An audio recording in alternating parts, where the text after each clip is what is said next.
Welcome to Cinema Discussions. Today we are talking about X-Men Apocalypse. I am joined by my co-host Chris Berglund. Heyo. And our expert for this evening, Vaughn Murray. Relative expert. Expert, you know more about the subject than we do, I would say. What's an X-Men? My name is John Reynolds. Thank you for watching. Before we get started with all of the spoilers, we're going to do a quick recommendation. Wolverine dies. I'm just joking. No, he does. Fired. We'll see if that's a real spoiler. How would you recommend this to people? I'm going to say, X-Men fans are the people who already love all of the other movies are going to see it. Mm-hmm. But I'm going to say if you like Days of Future Past, then you'll probably enjoy this one. Definitely. Yeah. Maybe not as much, but you'll still enjoy it. If you haven't seen any of the X-Men movies, I'm going to say watch one of the other ones first. Yeah, definitely. That's a very bad idea. Yeah, don't go in cold on this one. That's not gonna essentially what I could have been, but John did a little mega cut of essentially all the X-Men movies in chronological order, so I haven't really seen the X-Men movies until the cut that you did. And then I got a feel for it, so then I was willing to look forward to Apocalypse. Since you knew what you were going in for. Yeah.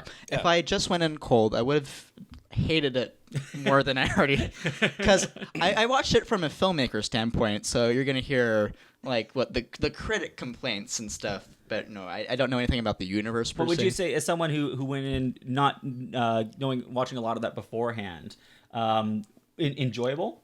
Enjoyable, some parts. My main complaint is that Nsaba-Nur, or how do you pronounce his name, or Apocalypse, essentially the main villain. Nsaba-Nur. Nsaba-Nur. We'll get into the details in just a bit. Let's go with your recommendation for this.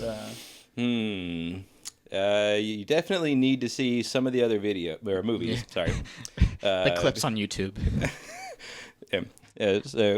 Your cut of it. So you took out a lot of the kind of side development of the movies. Of the BS. Some of the other relationships in it that aren't. Yeah, some of the relationships that don't quite move the plot, but they're there to flesh people out. I think the essential thing is Days of Future Past. Mm-hmm. That kind of gives you an introduction to the new batch of characters. This new version of the X-Men universe. And if you got the time, First Class before that one, and then going backwards from there.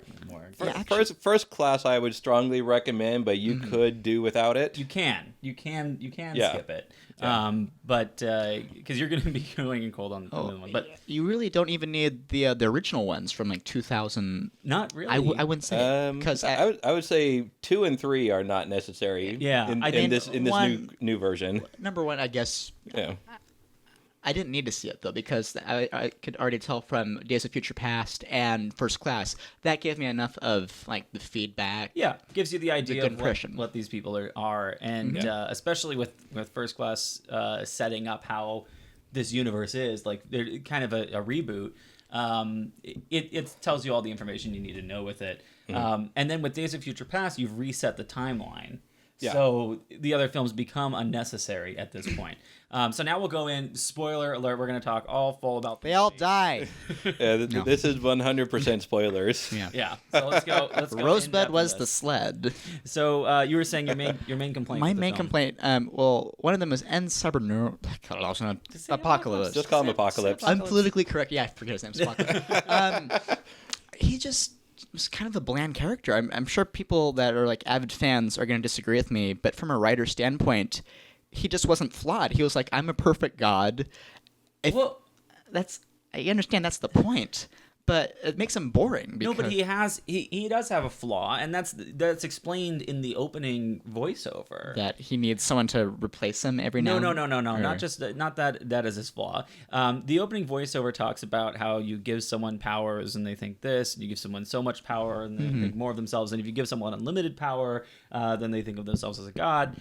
So his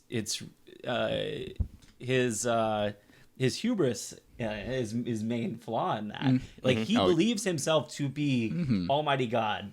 Like he thinks he is the God, and because of that, and like maybe he even is. We don't know for how they create this, but it seems like as he's developed his powers for this one, that's his main flaw in it. So his flaw is believing that he doesn't have any flaws.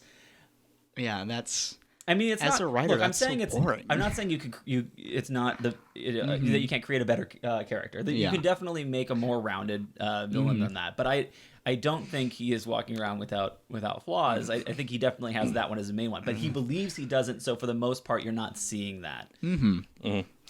But otherwise, I mean, I didn't really even like Oscar Isaac's performance because it reminded me of like Emotep from the 1999 Mummy mixed with Peter Boyle from Young Frankenstein. That's just Oscar Isaac's been doing so many great roles recently, and we've been seeing him in just such a range. It's amazing. Like each film, you're like, that's the same guy? Yeah, from definitely. I didn't know that was him. A Most Violent Year to Star Wars, and to this one. Yeah, I didn't know until the end credits. I had forgotten that he was in the film. Yeah, and it said Oscar Isaac, and I'm like, well, he's not any of these guys, so he had to have been Apocalypse. A white man as an Egyptian? Not in my America. Or, I mean, not in my... never mind. He's not that white, is he? I mean, yeah, he's not as white as some of the other ones. So. Yeah. No, I don't even care about the race thing. So it's one of those things that, he didn't necessarily add anything to the role. Yeah. He did blend into the role so that you don't know that it's him, but he's not super recognizable at the moment. Yeah. Well, aside from the 5 pounds of prosthetics he had on. Exactly. It kind of reminded it's kind of like in the Men in Black series, they always have a villain in there who is they make them essentially unrecognizable. With all the prosthetics for that. Although I think in those ones there's a lot more character added to it. From the performer, and this one doesn't really have that added level of character to it. But I think, while it could be better, it was definitely serviceable for what the story needed. It provided the story. Yeah. It's like the same... The movie just has this repeating theme of Magneto, you're not a bad guy. Look inside yourself. Oh, I'm a good guy now. Yeah, It does do that quite a bit. I mean, because that's what happens. They keep trying to turn Magneto into just a broken hero instead of the villain he kind of is.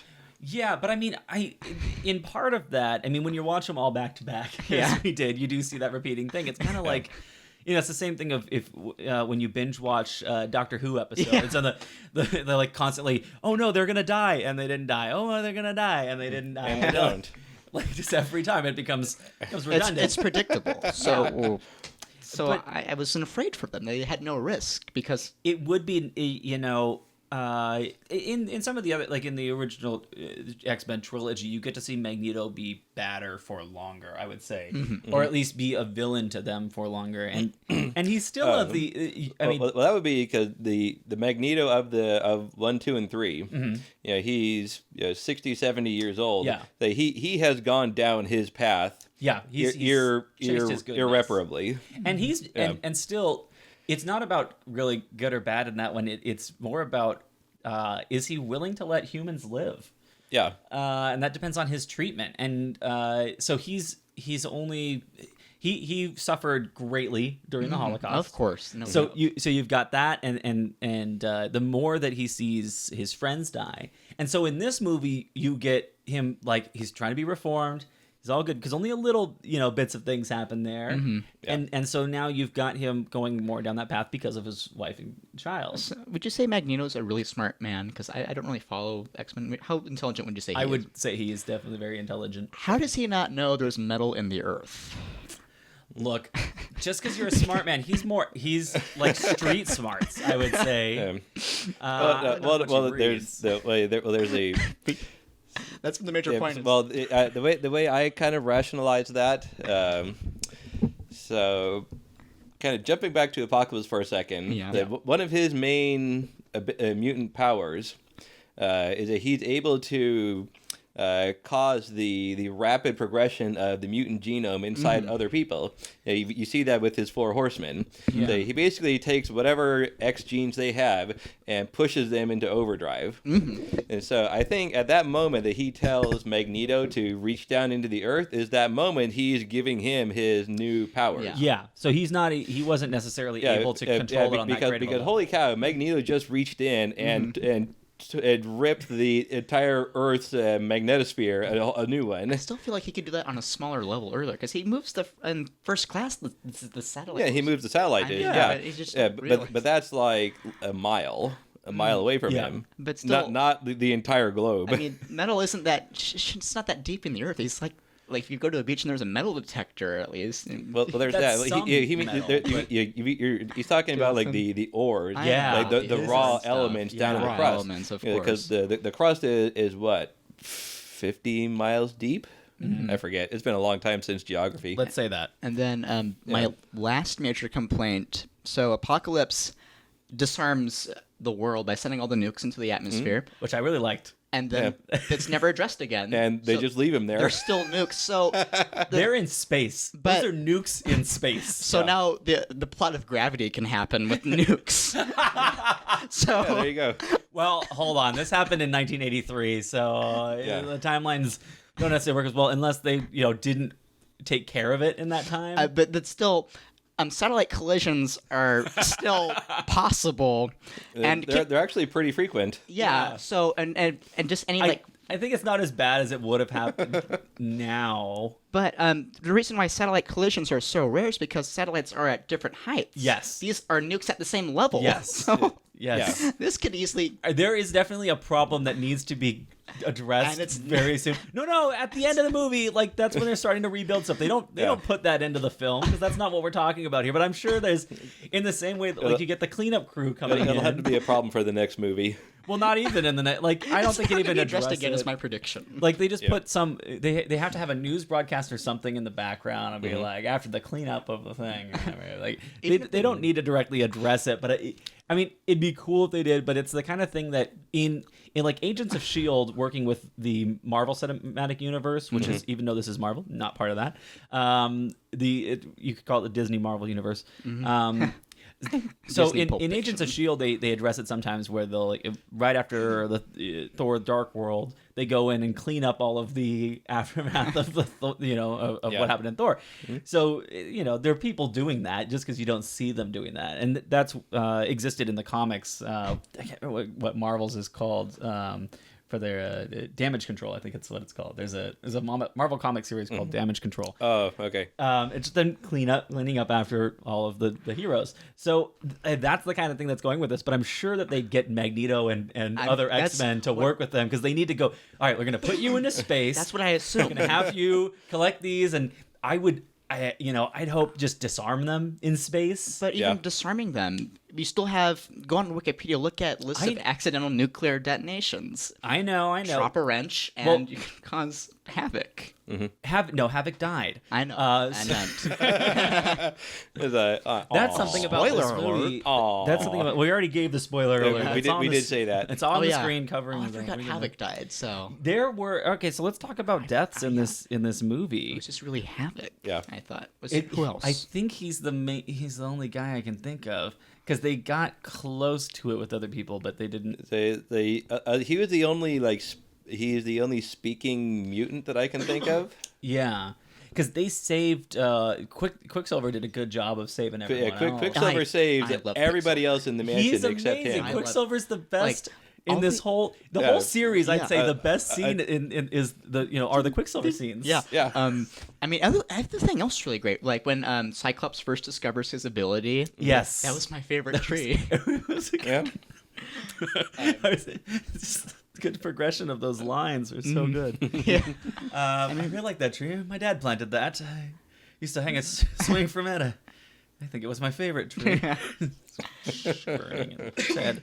I do like the funny Quicksilver a lot better than Orphan Quicksilver in Marvel. Yeah, I think they kind of killed it that year. While the Marvel Cinematic Universe generally more well-liked movies, and they do really well with their plots and the interconnectivity of those so many heroes. Yeah. But I mean, they can't all have Joss Whedon. Exactly. But the.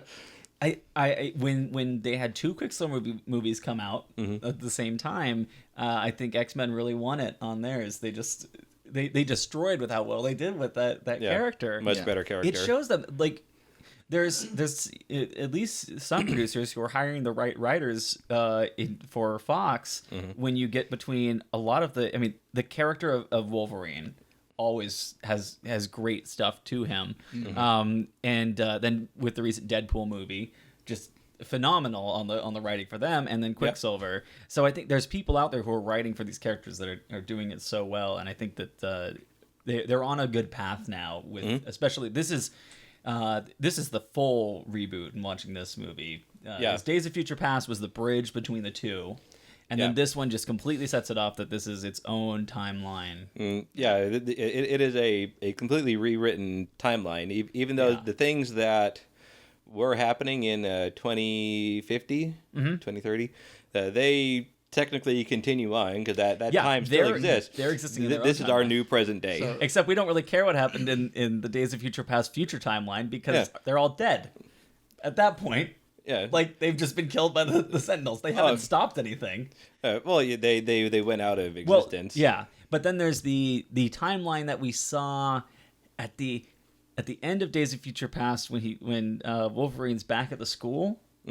So you could say if that's it seems like the way they're treating that universe that's the end of the current timeline that we're watching. Oh yeah, so that's the new 2050 of this new timeline that they just created. So and we're catching up to it. You essentially know that if they all the characters you see in those scenes either can't die or will be resurrected if they do die. Yeah. So when we meet Cyclops and Rogue and they're all safe. I'm hoping the writers will remember that as they're making the next movies. Yeah, I mean they can still kill them. They just have to bring them back. Yeah, that's the thing. And so the cameo of Wolverine in this one, is he is now actually Weapon X. He has the headgear and the harness and the black shorts on. So that's him in Weapon X form. His memories are gone. Yeah, but because we know that at least by 2050, he recovers from all that. The memories being gone is an interesting thing because in this Origins Wolverine, is like the third time it's happened. Yeah, but in Origins Wolverine, they explain it by a bullet to the head. Yeah, but this one wasn't that. Although in Origins, they do say before he escapes that they're going to wipe his memory. So that was already part of their plan. Yeah. So we've already got that. That's just a standard operating procedure for them. Yeah, part of the weapon program is just to make you into a mindless soldier. Yeah. Now, so I assume they do it through largely chemical means, stuff like that. Possible plot hole in this, but not necessarily. At the end of Days of Future Past, when William Stryker gets Wolverine from the water and rescues him, at the end of that, Stryker's eyes turn, and you realize that it's Mystique. It's Mystique. Yeah. So that means that Mystique took him into Stryker's program. Then she left. Stryker took over in the place and just continued on with the experiments. So Mystique. I'm not sure they really thought that out. I don't think fully. They thought it out at the end of Days of Future Past. Yeah. It's kind of like at the post-credit scene of Days of Future Past with Apocalypse, like he's building the pyramids there, and it's a different Apocalypse. It was a child apocalypse. Yeah, I think they hadn't fleshed out who was going to be the actor for Apocalypse yet. Yeah, but yet show his face. In that one. They show that it's this blue person, and you see like 4 anonymous horsemen. Well, I guess he does. Whatever. He does change bodies and stuff. So. He changes bodies like thousands of times. Yeah, so it may because he's approximately 8,000 to 10,000 years old, I think. Yeah, he's years old. Yeah, literally question mark. The post credit of that one, it's clearly like ancient Egypt. Yes. Yeah. Yeah. It's construction of earlier pyramids, and not even the cool pyramid that we see in this movie getting built. Yeah, the steel pyramid. Yeah. I think the best part about Apocalypse is that he can like go to Denny's and get the senior meal anytime he wants. Yeah, that's probably the best. They would have to make a new category for him. Yeah. they would pay him to eat there. Yeah. I mean, I'm the spokesperson. That's how old he is. Technically, he could create a Denny's with his mind. Yeah. And then eat at said Denny's for free. But I prefer my version more. Okay. So in the comedy in this one, another thing I really like is when they go, a couple of the mutants go to see Return of the Jedi. Yeah. Debating which one, what Empire or A New Hope is better, and we can all agree that the third movie is always the worst, which worked doubly for this one because you've got X-Men 3. Yeah. So definitely a reference to that one, which is the one that Bryan Singer didn't direct, and so he's back at the helm for this one. Yeah. So, but this is also, which happens to be his third movie. This is the third in the new series from First Class, Days of Future Past, of this one. So whoops. Yeah. But I think there you go. Way to go, Brian. Look, it's insulting its own film, but I think it's fine with that. It's so meta. They put so much into the other two movies. This one, I would say, is the worst of those three. Yeah.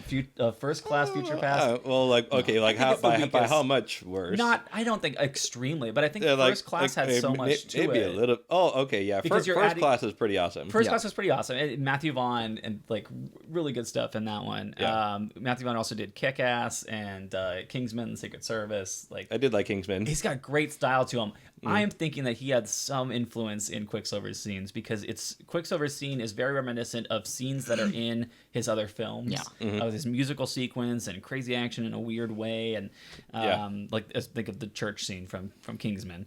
But even Eddie the Eagle, which isn't an action film, that one has that in there too, as he's a producer in that one. Anyway, He did Eddie the Eagle? he was a producer, writer. I can't remember if he directed it, but he was definitely heavily involved in Eddie the Eagle. If you watch that one, it also stars the same guy from Kingsman: Secret Service, the lead actor, and it's also got Wolverine in it as well. It's got Wolverine. So it's got connections to his other films. Did you see Eddie the Eagle?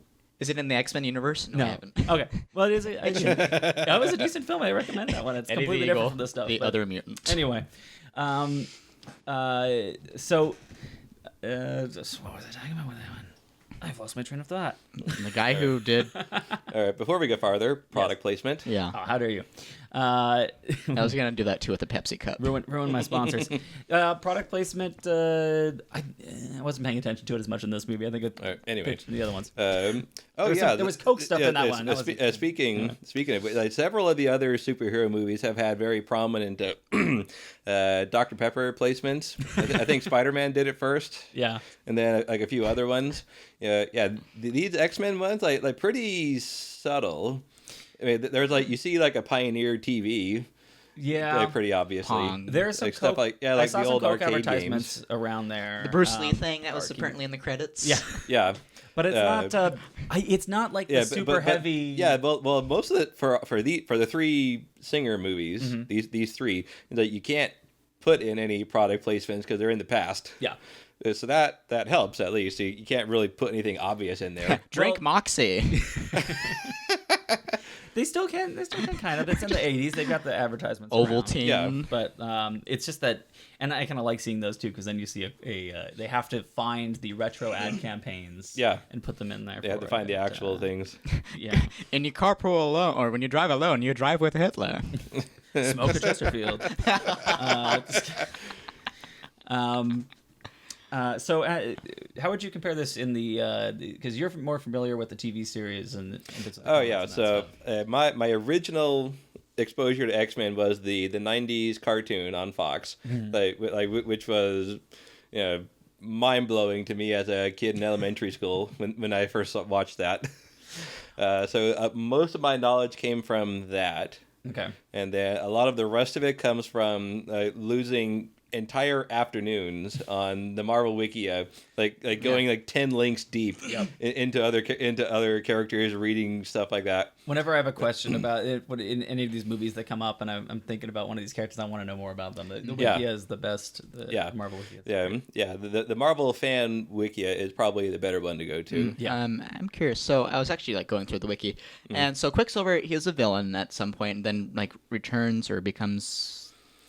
Well, that's the thing with in the X-Men universe. In Marvel, they had or the Avengers, they have their Civil War and they fight amongst each other. But in X-Men, it's constantly Civil War. It's always Oh yeah, mutants fighting mutants. It's either mutants fighting mutants or mutants fighting the government. Yeah, or some corporate organization that's working for the government. It's some combination of but that. It's always a mutant and another mutant because there's so many of them out there. So they're switching sides a lot on there, and it's really just depends on what the cause is at the moment. So I mean, with the universe rewritten now, is it? Like... well, the X-Men universe has gone through definitely I think 1 or 2 7 makeovers, multiverse problems. Yeah. Like what for example, one of them, the Scarlet Witch, is in the X-Men universe for a brief while because she and Quicksilver are those crossover characters between Marvel or between X-Men and the larger Marvel universe because they are the children of Magneto. So Scarlet Witch, she's not really a mutant because her powers come from magic and hexes. Yeah, so she's not really a mutant. So it's not her, but she can be. But she's sort of. Does she have a cat named Salem? I don't think so. Scarlet the Teenage Witch. Yeah. It's a stretch. Only you would make a weird reference like that. I don't even watch that show. It's in the multiverse one that I know a little more about. She is given a huge boost of power by a god from elsewhere in the universe because he wants to put himself as the leader. Xenu. Let's call him Xenu. It's a Scientologist movie.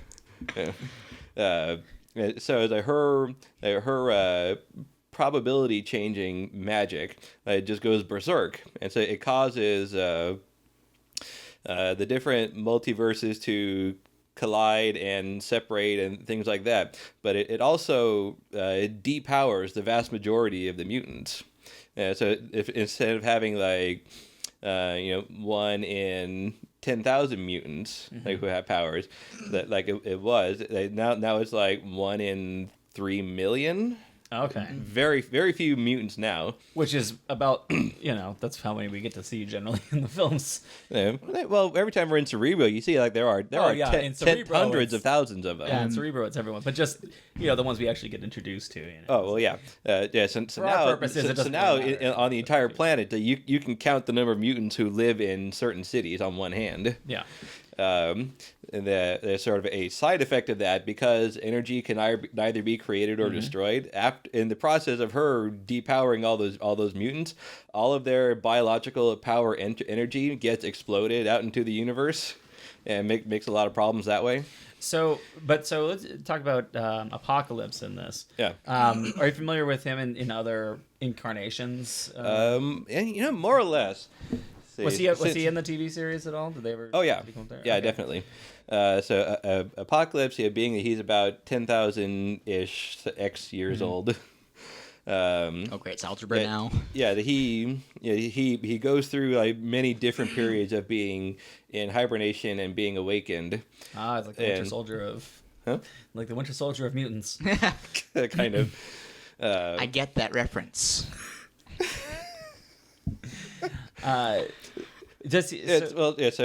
In different points in history, he shows up and things happen around him and because of him.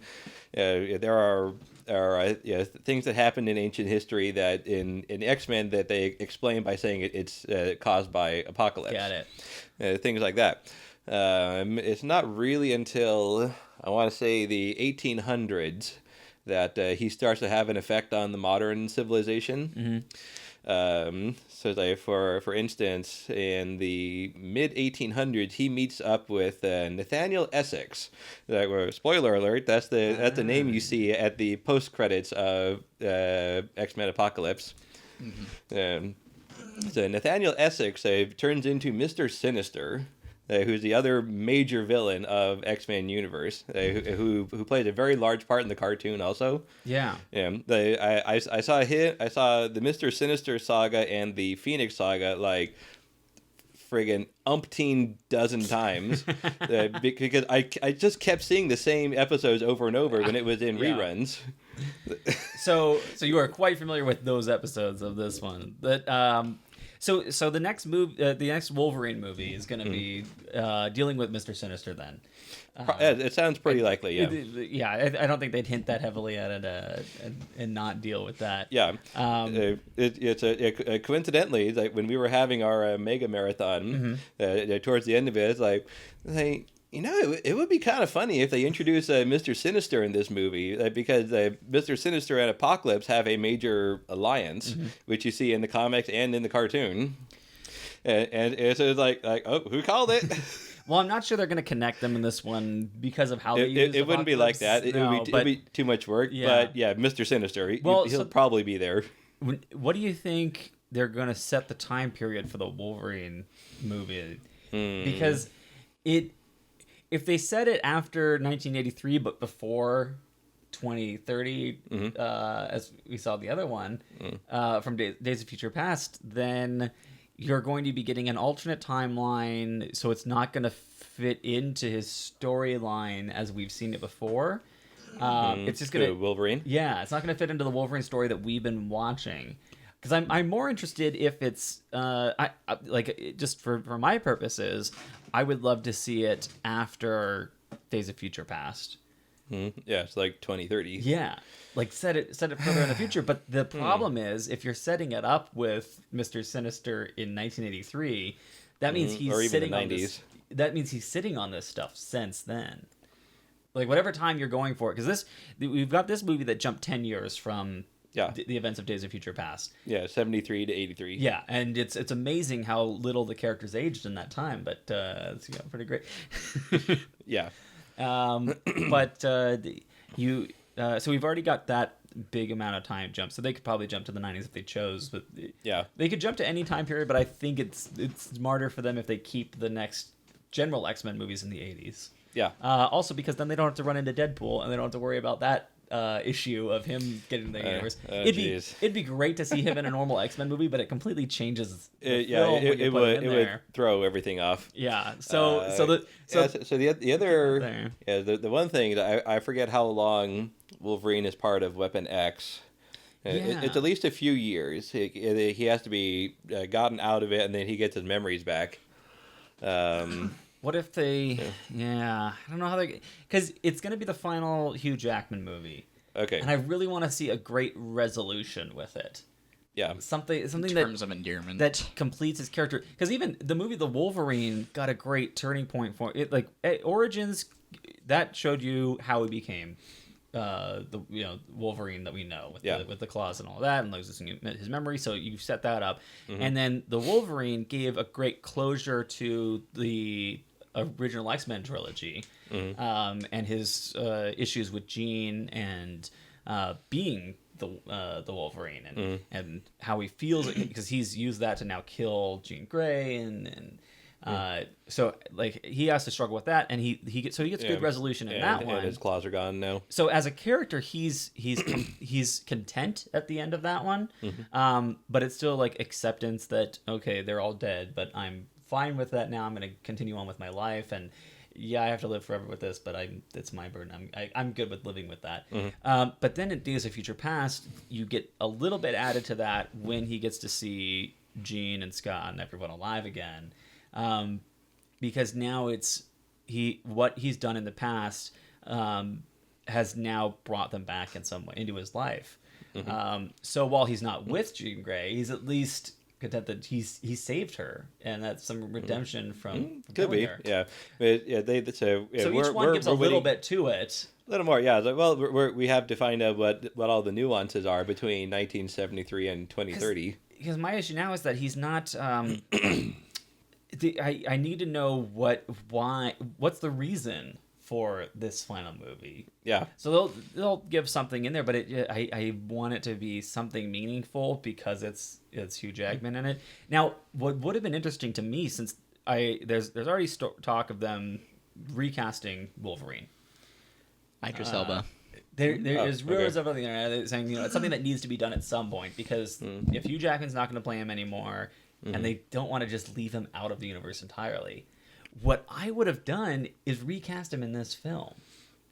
Oh yeah, make the new actor as in that cameo. Say this is a different timeline, and like put him in that cameo there. Then you still give the final Wolverine movie. This is your new actor, and then set that final Wolverine movie in the other timeline or in his timeline of that one. Yeah, and then just go on with this next one, because now what you set up is you've got a Wolverine out there, and unless they can't kill him in the past because he's still alive in the future there, so they can't do that. So if you've got another actor coming in there, it's going to be a weird incontinuity at some point, regardless. Yeah. I mean, you already have Days of Future Past him, so he looks like that in one version. It's really an impossible thing to keep perfect. They've recast everyone else, so it's fine to happen at some point. I think it would have been interesting if they had done it all at once. Yeah. Just recast it with someone everyone hates, so no one misses him when he's finally gone. Like, fine if you don't put him in the movies anymore. Pauly Shore's Wolverine. Pretty much just Rob Schneider. We all know how to do this in franchises. If you just don't want people to see a character anymore, Shia LaBeouf. Yeah. Just put him in there, and then like, all right, we're done with that. An entire one-man show of Shia LaBeouf as everyone. Shia LaBeouf's X-Men. As Rogue. Rouge, same thing. So there's articles online now about them cutting out Jubilee from the film, or more of her scenes where you get to see her powers. She just kind of goes to the mall with them in this one.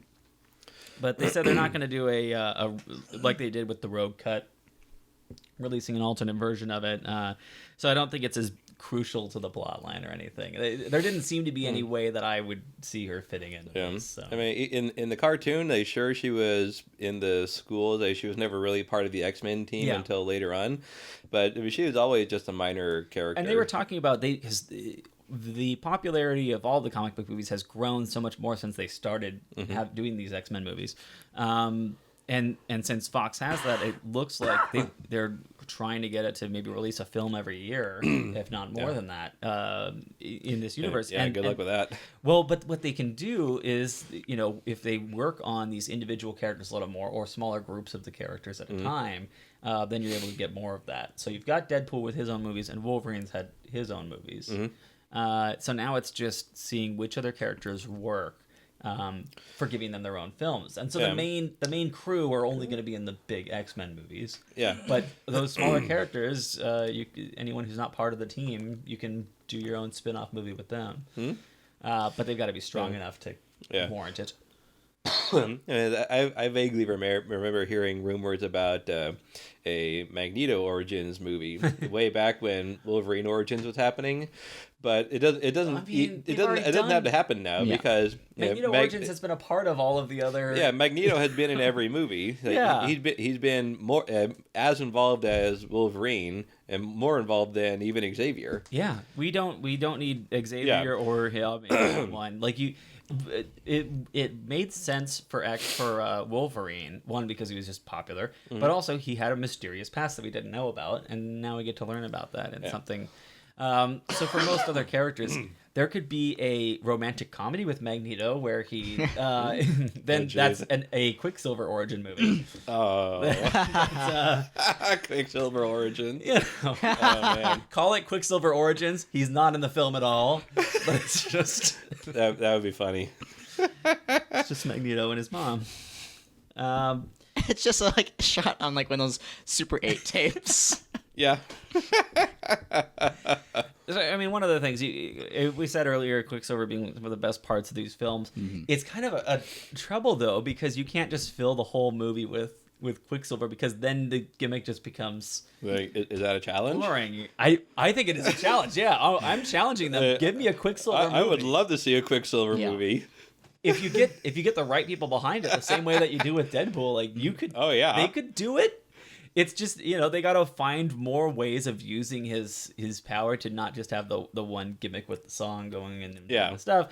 Like, which is, it's a pretty similar thing that he did in this movie, just on a larger scale and saving more people with it, as they did in the last one. So it's very similar to how he was. I'm sure there's people that will complain, the same people that complained about Force Awakens just being a rehash of A New Hope. Yeah. So they're like, oh, they just did the same thing which it was, but okay. But I mean, they use similar traits in it, but it's a thing of like this thing works, so it's a kind of formula in it, but still different in what they're doing. Yeah. So if you get a Quicksilver movie, a Quicksilver miniseries, the inclination is just to do that same thing every time. But it's a challenge to the writers to think of how are you going to fill an hour and a half, because they should just keep it to an hour and a half of the rest of it. Yeah. I'd also love to see more films. The way that the budget of Deadpool is so much lower than any of the other X-Men movies. Like nothing. They shoot the Quicksilver film from his perspective, so that way everything's just in slow motion. The whole movie. Well, actually, you could get a younger, or not super younger, but just before he's met up with the X-Men kind of movie. Mm-hmm. Kind of a heist film, because he's always robbing various places. Yeah. So you can just do that in the slower way and figure that out. Or even an origins thing of where he first discovered his powers. You can find that out. He's running into walls all the time. Yeah, there could be some interesting way of doing it. I wouldn't mind it. I think he's a good character. That would be funny. Just keep the budget low is the main thing. Yeah. If you keep the budget low on it, you're not going to worry about not getting a good profit. Mm-hmm. And then, just like with everything else, make it rated R. I just realized Apocalypse could have been more practical with effects. I mean, it was CGI masturbation, and I realized a lot of that was necessary. Mm-hmm. Mm-hmm. But some of it... Generally, when you're creating and destroying worlds... You have no choice, but I still feel like that could have been a good challenge, is to see what they could have, even that... How much can you work with miniatures? Even that intro, with this, you can totally tell it's this... I know. The Whovian CGI. Yes, it's pure Doctor Who intro that they did. They could have done, the Mystery Science Theater thing, at least, but... I mean, many moments like that, I'd love if they build models and do a practical thing forward. Especially with a title sequence, you've got the opportunity to do that, because it doesn't need to look like the rest of the movie. So that could have been an artistic way for them to do that, and cheaper. They could have fooled the eye with these miniature pyramids and stuff, and forced perspective with a lot of it. Yeah, I think there's a lot of routes they can go. The problem is you got to find the skilled people at that, which are becoming rarer because because they're not getting used as much. So therefore they then become more expensive. Yeah, and that's one of the problems with it. I did notice there was the person in charge of visual effects for this movie in the end credits was John Dykstra, who also worked on Return of the Jedi and other Star Wars movies. So it was also with the Return of the Jedi reference in there. So they did have someone who was familiar with that way of filmmaking. It's a shame, and especially, Tim Burton's the big example of this, of people that did so well with practical effects and stuff, and just need to go back to that. So while there are some things that are definitely enhanced by CGI, I think it would be great to see more practical stuff that they could do with these ones. Especially with miniatures. I don't know how... But I was also trying to think of how you could try to cut the budget down on this movie, and it's super tough because of the level of actors that you've got. You're dealing with so many characters with so many different powers that just need to be represented in a way that is impossible to do with practical or low budget effects and make it work. I think they could have scratched Olivia Munn from it. Yeah, I think they... Sorry, I erased your memory. She's not her. That's Rose Byrne. Same thing. Olivia Munn was Psylocke with the laser sword arm. Oh yeah, that's right. Yeah, Psylocke. Yeah. Yeah. Oh shit, you're right. We could just cut her out. I'm not sure whose idea it was to put her in there, because she's just a boring as hell actor. Yeah, I totally forgot about her. She back when she was on Attack of the Show. Well, but that's not an actress thing. Which is more or less what got her career started. You more need to talk about the newsroom for that. Which I think. Look, I don't think she's terrible. I think she can be used well. And I don't think she's clearly not in this movie. No. I'm not. I don't think it's her fault necessarily in this film. I don't think it's necessarily her fault in this film.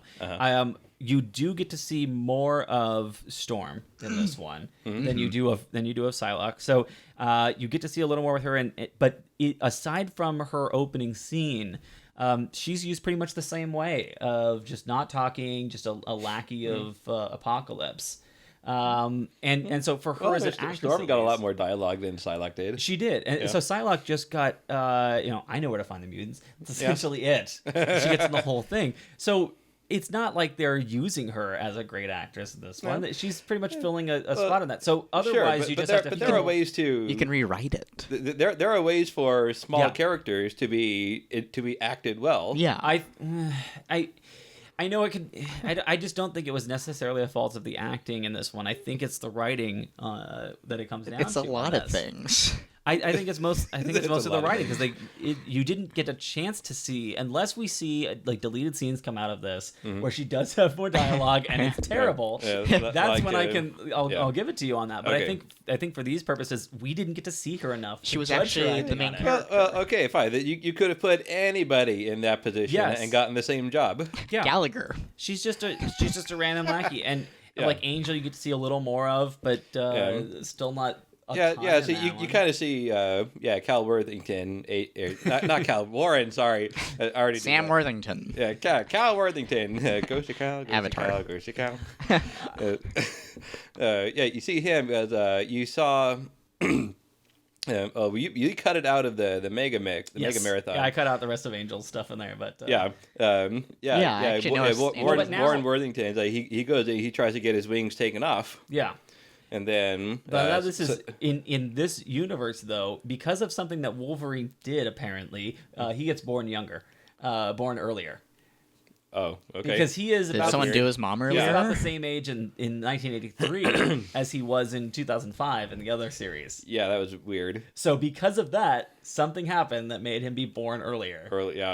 And yet it was only 10 years before this one, so it can't have even been something that Wolverine did.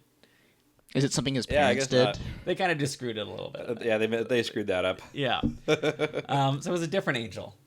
All right, sure, why not? There's at least 3 of them now in this universe, I guess. Yeah, sure, why not? Oh yeah, there's. Yeah, because there's the girl named Angel.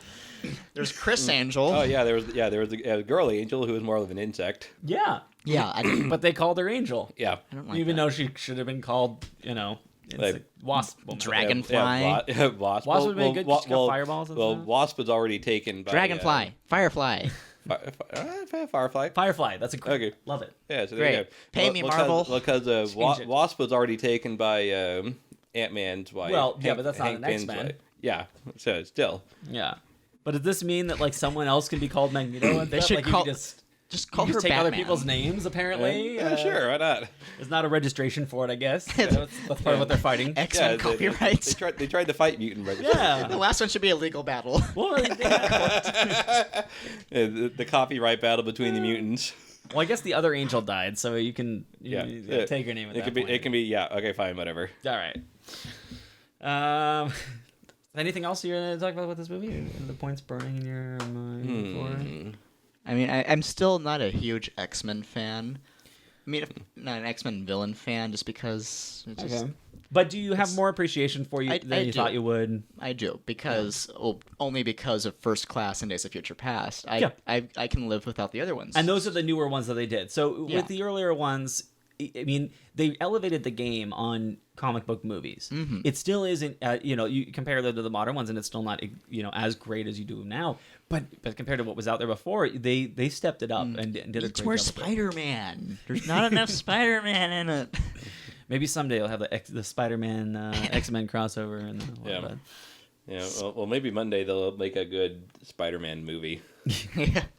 Actually, they need to do the Spider-Man Deadpool crossover. But that'd be good. Those are two. It would be a movie of just nonstop one-liners and jokes. And throw in Adam West just to do clicks and bangs and pows. Yeah, that's really So, what would you rate this movie then on a 5-star scale? On a 5-star scale? Yeah, 1 to 5 stars. I think I give it 3.5. I'd say 2.5 because. Because I can't really give it a 4, but 3 seems a little weak for it. It's almost a 3, but I think I liked it enough that I give it 3.5. It doesn't stand up as much, especially coming right after Days of Future Past, which had just so much going for it. But I think it was still decent in the way that you get to meet the new characters. You get Quicksilver in that, and the reintroduction of these characters. And I liked a lot of the stuff that Apocalypse was doing. Just the idea of like the nukes getting thrown up into the air, like. Not the idea of, as Magneto would generally do, or Magneto and Sebastian Shaw, which their resolution is like, let's blow everything up and then all the mutants be left or whatever. And but his idea is like, let's just get rid of the nukes. How about that? How about it? So that's like kind of a thing like, that's a good idea. I like what you did. And the line of, we don't yet know if this was an act of peace or an act of war. That was a little goofy, but yeah. Well, it's like they're terrorists, but they help it's us. Like somebody launched all the nukes, but they didn't target anybody. So, we're all good. I think we're okay for now until they start falling down. Yeah. It's space. They're not gonna do the thing if they're going. Well, it depends how much. They have to be in a stationary orbit, and they probably weren't. No. What if they targeted Pluto? Would that change the movie? Then everyone would be happy. Yeah, because Thanos is hiding out on Pluto right now. Yeah. We've solved that problem. It's like, suck on this, Thanos. Avengers have to cancel their last movie. Yeah. So what would you give it? Star ratings? 4. 4? I mean, it just for me, it didn't really. It wasn't too unique. I would have otherwise said like 8.5 out of 10. It's just a blockbuster. You can't. Yeah, it's a blockbuster film. That's what you're gonna get with it. You're not gonna get a surprising. As a non-X-Men fan, as a movie, yeah, it's like a 2.5 for me. Yeah, but it fits appropriately within the rest of the it's a nice puzzle piece. So. But it's like that one puzzle piece that could fit into any other hole, and it's a square. Yeah, it's the Wyoming of X-Men movies. Yeah, it fits. It doesn't fit in an interesting way, but it fits. Yeah. Okay. Thank you all for watching. Check back here. We'll do some more of these as we watch more movies later on. The next one, Blizzard, I guess, or I know Warcraft is going to be coming up. We're definitely going to be doing Warcraft. That's what's called. Warcraft. But I mean, you like watching the smaller films. I like watching the smaller films. So if you see one that's interesting, we might talk about one of those too. Mm-hmm. All right. Thank you very much for being part of this. Thank you, expert. Bye. Hi. Bye.